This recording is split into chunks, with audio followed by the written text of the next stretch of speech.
awesome viewers, welcome to AC Studio. In this video, we're gonna look at the latest Mcfarlane Batman from the Flash movie. At the moment, this figure hasn't been available in the shops in Australia, so I got this through eBay. The price is reasonable, and but I just have to pay for postage. That's it. Postage make this figure more expensive to me.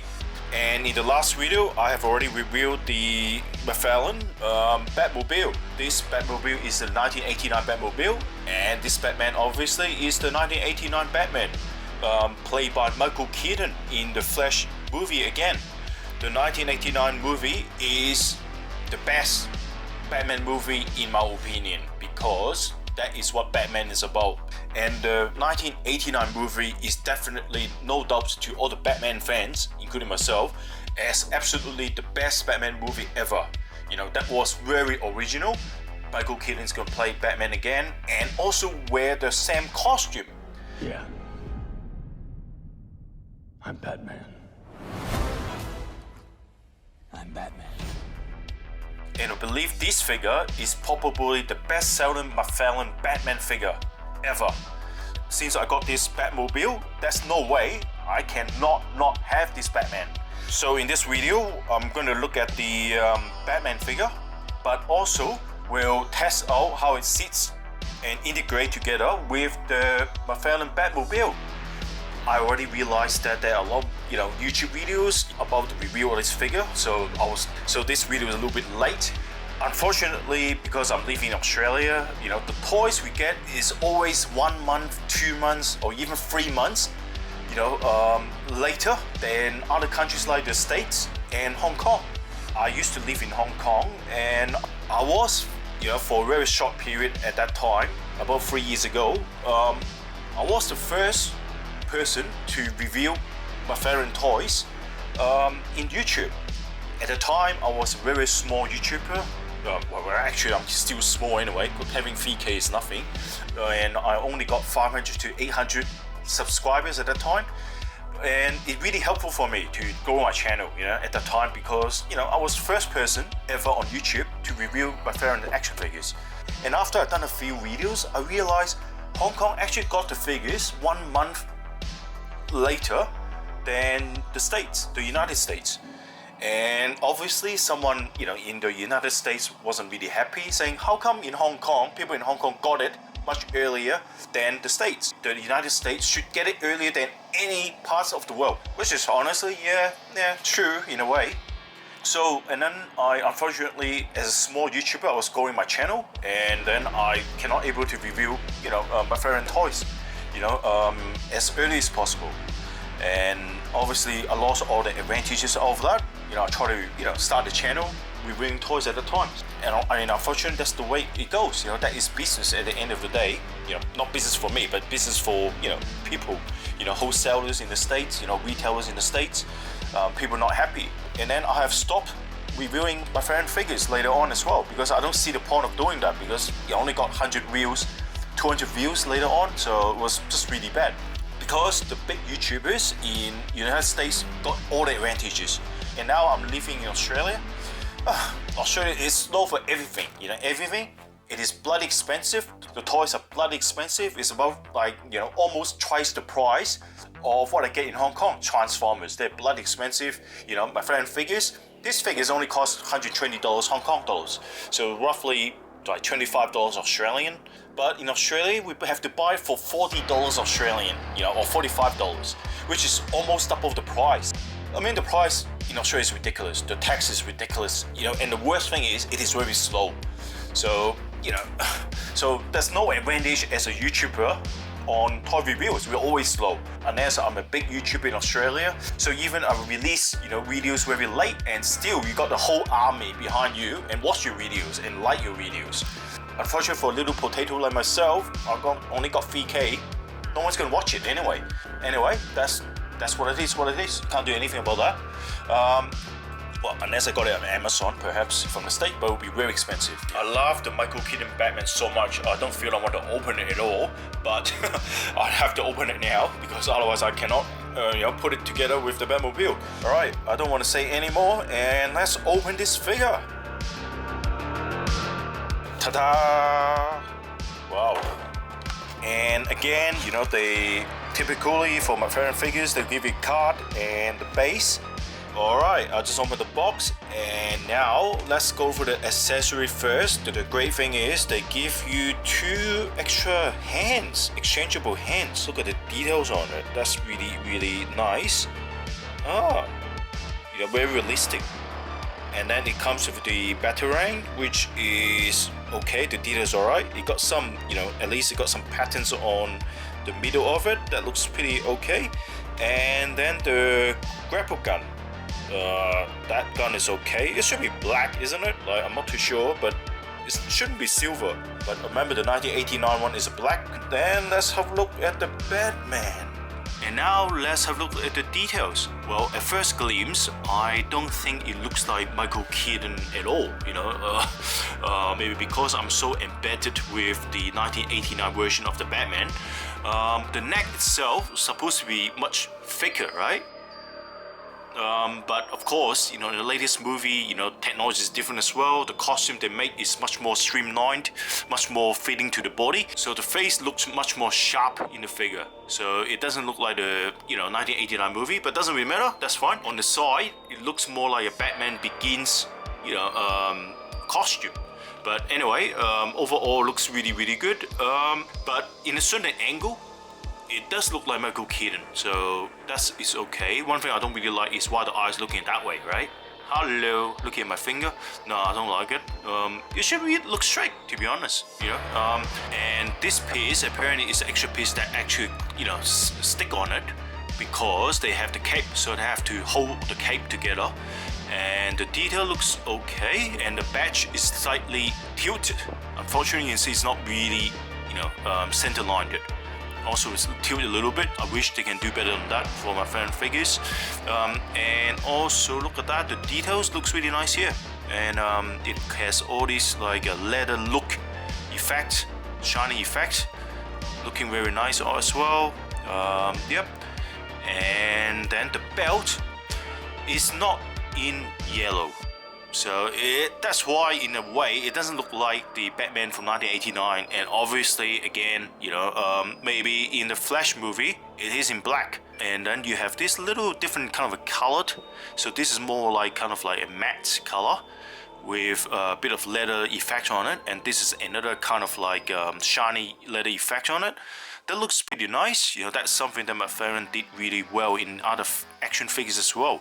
And then on the boot itself, look at it. It got this funny kind of like yellowish highlighting, right, on the color. So I'm not too sure why it is like that. It doesn't look right to me. Why they paint in this color? Just keep that color, keep the same color as the hand. Why is that? I don't really get it. Do you guys know why? Is that because he was fighting in some kind of like, I don't know, on a desert or something in the movie? I don't think so. And then look at the back of it. You see the back got all the nice details on it, very simple details. Yeah, nothing really special. We look at the cape. You know, the cape, you know, is very beautiful. And you flip it up, look at that. Looks very nice. This figure remind me of the, you know, Darth Vader from the, you know, from the Black series. I like the color of the Black Batman as well. It's much more black. That's not really black. You can see the cape. And the material is very nice as well. It feels the same material though. I feel like it looks the same. This is actually much more in line with the color of the figure. You see, much more black, but that looks like a different color as well on the Darth Vader. So I think Mcfarlane did really well on that figure. I don't really buy Mcfarlane figures these days. I'm not sure whether other Mcfarlane figures have the cloth as well, but I don't think so. I'm not too sure. Please let me know if you know. I would like to know as well. I think the black finish is not that great, and also got this random kind of like scratches on it as well. Yep. So the finish looks cheap anyway. Yeah, for the price you get, not the price in Australia, but for the price you get in the States and Hong Kong, you know, this is value for money, really good value for money. And now let's have a look at the articulation. If this is really based on the 1989 movie figure, the head is not supposed to be articulated. But of course, this is 2023, so technology is different as well. So in the movie, Batman can able to look around. Just like the Batman Begins, they put a lot of efforts in the Batman Begins movie. The costume department makes sure Batman's head can move around. But remember in the 1989 movie, right? They cannot able to make the head turned in the costume. So what happened is every time when Batman fighting someone, if you look at the movie again, Michael Keaton always need to fight someone, like turn the whole body around to face them, so you cannot do much. But now obviously you can do this, and in the action figure, let's have a look at the head. It can look up high, which is pretty good. Look up really, really high. I like Batman like that, looking up. And whether you can look down, wow, look at that. Well, you see, you can look down quite a lot. So the head articulation is very good as well. 360 degrees, obviously. Tilts a bit as well on both sides. Oh my god, this is amazing. Wow, I did not realize my fan figures can do that. Yep, and because the old figures I used to look at, right, they cannot really able to turn so much. So the head articulation is very good. And then look at the shoulder. So you got this butterfly joint, but can it do this? Now it cannot really able to open up too much because it got this shoulder pad design which blocks it, right? So if you move it like that, you see you cannot do much. Unfortunately, this thing block it. Oh, okay. Actually, hold on a sec. I may able to do something. So unfortunately, this thing can block it, right? Can it? Oh, actually, hold on. It can. It's not. Wasn't really stick to it though. You can do that. You can actually open up a little bit more. Can you? Let me try. Push the limit to it. Yep. Not bad. Not bad. Yeah, almost 90 degrees. So it's actually not bad. Good. Yeah, and then on the swivel bicep, and then you got like a double elbow joint. Look at that. Amazing. Look at that. That I love the articulation of my friend figures on the elbow. It always do really well in many of the figures. And then here you got the waist joint, and let's pull it out and change it to a different hand. See, it's like, oh, very easy to pull out as well. Wow, and then put this back. Look at that, very easy to make. Oh, hold on, whoops. All right, put it back again. Wow, very good, look at that. So that is really, really good. Turn that 360 degrees without issues. Very easy to pull out, very easy to swap the hands. Good. And then have looked at the mid torso joint. It got the waist joint, and then you got mid torso joint, which is really good. So it's not a single joint. So the egg crunch is pretty good. So that's actually good. And can it actually look up as well? It's not too bad. Doesn't do much, but okay. Waist joint, the waist joint, obviously 360 degrees. Good. Typical Mcfarlane figures can do that. And then the leg. So this part again is always made in soft plastic, which is a little bit more shiny than the rest of the figure, but it's okay. It's not obvious. And then it can kick up, can it? I don't want to break the joint. Yeah, you can kick up almost to 90 degrees, but I will never do that anyway. So, oh, okay. And then you got the hip joint kicking up that way. So Batman kicking up like that. Great, look at that. Kick someone. Kick the Joker or whatever. Yep, good. And then the double knee joint. Double hinge knees. Wow, look at that, very nice. You can do that. Typical Mcfarlane figures can do that anyway. Yep, and then the ankle. So ankle can do that, that's good. And can it really rotate? It can tilt as well. Tilt really well as well, very good. And lastly, toe joint. 45 degrees toe joint. Very good. So the overall articulation of the figure is just excellent. Very, very good. Yeah, alright, I'm very happy. But of course, obviously, because it is a skinny figure, so that's why articulation, is so good, because of the nature of the design. So, and now see how it able to put inside the Batmobile. I've already reviewed the Batmobile in a separate video that was, done 2 weeks ago, and if you haven't got a chance to look at it, please do, you know, give me a bit of support. My general comment on this Batmobile is pretty simple. Don't get it if you don't have to, right? Because I don't really like it too much, because look at this, in grey color. So I have to spray paint it or whatever. So I'm asking my friend to help me out as well. You know, I'm not a big fan of spray painting. So my friend actually know how to spray paint better than I do. I'm very good at hand painting, but I'm not gonna hand paint this anyway. So yep, all right. So now let's have a look how it actually fit inside the canopy. All right, open the canopy and you slide out.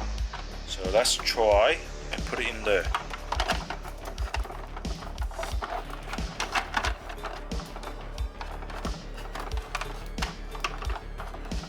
The problem is, you know, it's sitting on the cape, so it actually make the figures, you know, sit up higher. But if you bend the cape at the back, right, because it sits like this, it cannot sit exactly 90 degrees, right? So if you put the cape like that, if you just twist it like that, right, just, you know, hidden in this space in the gap between his, you know, his back and the seat. So I think that should be okay. And then you just put it in there. Put it closer to the camera. Alright, so just sit like that.